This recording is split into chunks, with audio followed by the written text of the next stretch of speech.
High everyone, welcome back to another video. আশা করছি তোমরা ভীষণ ভালো আছো তোমাদের বাচ্চাদেরকে নিয়ে।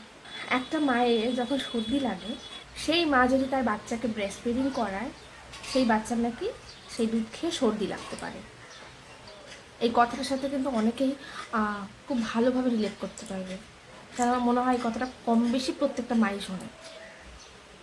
বেশিক্ষণ চুল ভেজা রেখো না, তোমার সর্দি লাগলে বাচ্চা সর্দি লেগে যাবে। বেশি ফ্যানের বাতাস খেও না, তোমার সর্দি লাগলে বাচ্চা সর্দি লেগে যাবে। অত জল ঘেটো না, তোমার সর্দি লাগলে বাচ্চা সর্দি লেগে যাবে, কারণ বাচ্চা কিন্তু তোমার দুধ খাবে। তাই খুব সাবধান হয়। হ্যাঁ, এই কথাটা কিন্তু ঠিক যে মায়ের যদি সর্দি লাগে সেখান থেকে বাচ্চার সর্দি লাগতে পারে, কিন্তু যে যুক্তিটা দেখানো হয় যে মায়ের দুধ খেয়ে বাচ্চার সর্দি লাগতে পারে, এটা ভুল। মায়ের যে সর্দি লেগেছে সেই ভাইরাস মায়ের দুধে থাকতে পারে না, বরং মায়ের দুধ খেলে বাচ্চার শরীরে অ্যান্টিবডি তৈরি হয়, রোগ প্রতিরোধ ক্ষমতা বাড়ায়। তাই মায়ের দুধ খেয়ে বাচ্চার কখনোই সর্দি লাগতে পারে না। বাচ্চা সর্দি লাগতে পারে মানে যার সর্দি লেগেছে যেই মা, সেই মা যদি বাচ্চাকে নিয়ে ব্রেস্ট ফিডিং করায়, তখন বাচ্চা এবং মা অনেকটা ক্লোজ থাকে।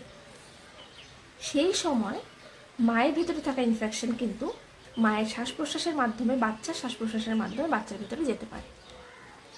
এটা কারণ হতে পারে, কিন্তু দুধ কখনোই কারণ হতে পারে না। কিন্তু সেই মাকে কিন্তু সাবধানতা অবলম্বন করতে হবে। বাচ্চাকে ধরার আগে হাত স্যানিটাইজ করা বা হাত ধোয়া, বা মা যখন হাঁচি দিচ্ছে সেই সময় হাত ধোয়া, বাচ্চার থেকে একটু দূরে থাকা, বাচ্চাকে ব্রেস্ট ফিডিং করার সময় একটু মাস্ক পরে নেওয়া, এই কাজগুলো করলে কিন্তু যথেষ্ট। তাহলে দেখবেন বাচ্চা কিন্তু কম অসুস্থ হবে আপনার।